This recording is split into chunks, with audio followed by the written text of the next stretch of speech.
1, 2, 3, 4.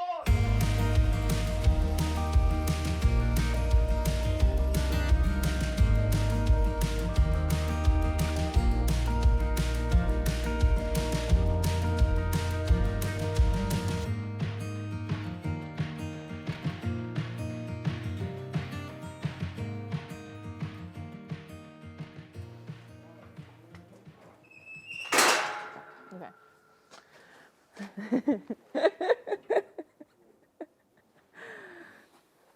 Shootout. So today we are doing embryo transfers in a lot of our cows. We're kind of stepping up our breeding game. We've always been a quality over quantity type of breeding farm with our beef cattle, horses too. I feel like that's just kind of our mantra, but we're really trying to step it up. So unless our cow is absolutely exceptional, she's a recip this year. We have embryos from 2 of our cows, Gigi and Jolene, and then we bought a bunch of embryos from other cows from the Midwest that are from like these really big cattle operations. So today, it's all breeding the recips and doing embryo transfers. So none of these mamas that you're seeing today are going to be carrying their own baby. Today is actually the first day I'm seeing an embryo transfer being done with cattle. I've seen it done a ton with horses. I'm very versed in that. I am not with cattle. So I'm kind of learning along with y'all today. So I'm about to ask my dad some questions because I need to wrap my head around this, and then I'll be able to tell y'all what's going on. So usually we do the artificial insemination and all that good stuff just here in-house, my dad and Chris, who are breeding partners, and Chris has done that for years. But when we do embryos, we actually have to bring in an embryologist. So that's who Jamie is.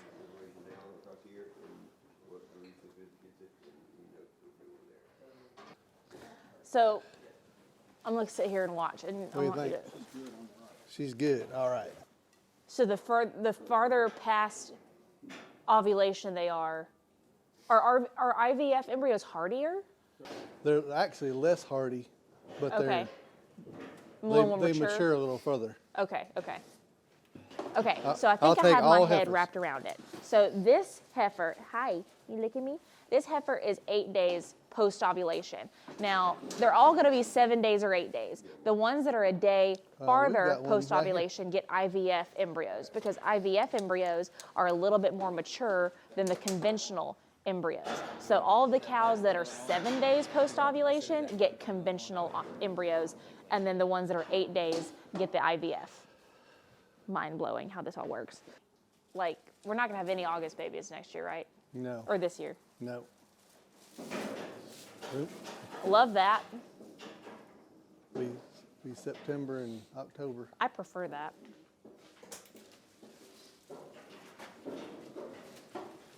All right, he's starting on this mama.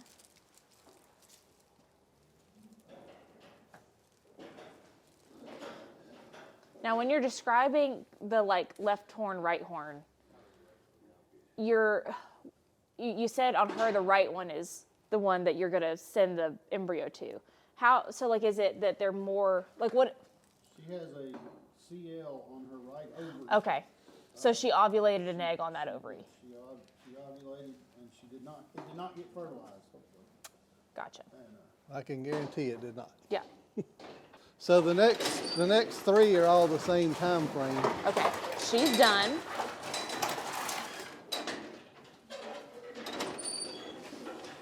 Come on, girl. So since these embryos are 7 days, 8 days, we want to put it in the horn, not on the ovary, but in the horn, because that's where it naturally would have been when it needs to start maturing and growing. We do the same thing with the horses. We want the mares to be the same exact timing post-ovulation as the one we're taking the embryo from, so that they are the perfect host for that embryo. Same thing with cows. Poor Abigail. Hey, Abigail this week has given an enema. She's witnessed embryo transfer. I mean, Kyle was all blocked up, so she had to help him, you know. I understand. We had a New Year's foal born, and so we were kind of in frenzy. Mom and Dad were gone, and so Abigail had to help me, and she gave an enema for the first time. Easy, Mama. You're okay. She's still traumatized from it.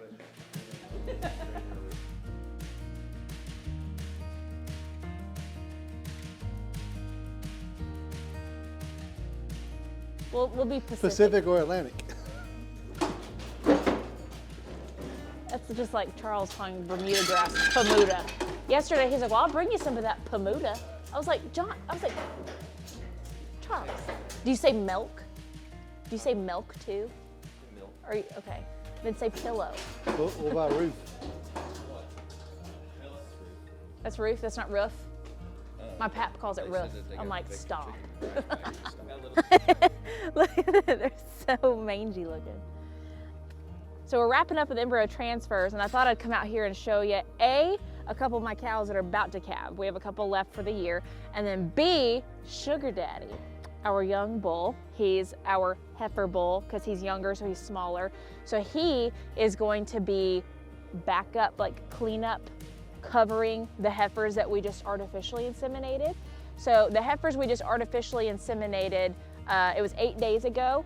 And so now if they come back into heat because they didn't take, Sugar Daddy will do the job. And then when we preg check them based on their due date, we'll know which daddy it was, which when you're registering, you have to do DNA anyway. But look at that big man right there. Hi, you big boy. So anywhere, stroke. Just having strokes all day long. Woo, my eyes, about to die. Yo. All right, let's go see Bluebell. I love how y'all just take off and you have no clue where you're going. They all just like are on their way and I'm like, we're going this way.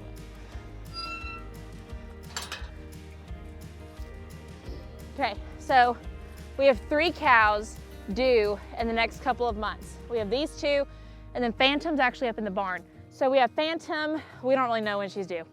It's been like kind of a crap show with her, okay? So we just kind of are expecting a baby like January through March somewhere.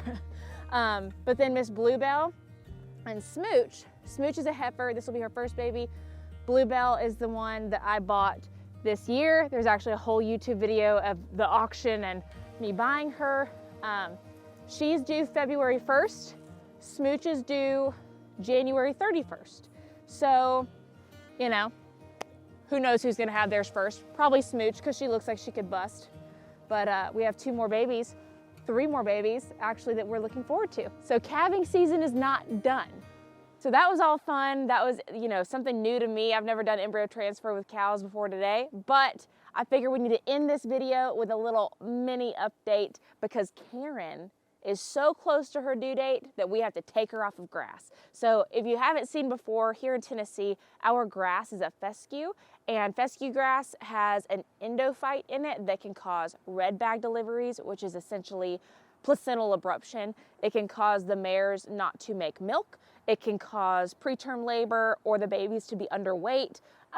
So we don't want any of that. So we do this with our regular sized mares as well, but about 2 months before their fooling date, about 2 months before their foaling date, we take them off of grass. We put them on either Timothy orchard hay or Bermuda, and they go in a dry lot. Now, I don't have a dry lot right now. We're in the middle of actually making one. So they're gonna be in the goat lot for a minute because there's like no grass around here. And then hopefully in about 2 weeks, 3 weeks, I'll have an update for y'all on our mini barn and the dry lot behind it. But right now, they're sitting here hanging out, eating the Timothy orchard hay. It's actually allowing us to monitor their hay intake a little better as well, because on the round bale, I mean, I know Karen's pregnant and all, and so is Regina, but they're a little big, and miniature horses are very prone to foundering and being overweight and obese, so we don't want that. But Miss Karen, look at her, she's so perfect. She's like, okay, I'll give you a little glamour shot before the end of the video. She's, I think, at 260 days pregnant right now, so we have about 60 more before we can worry about her having her baby. Hope y'all enjoyed that little cattle breeding update and the mini update. Let me know if you have any questions, and stay tuned because we have a lot coming up.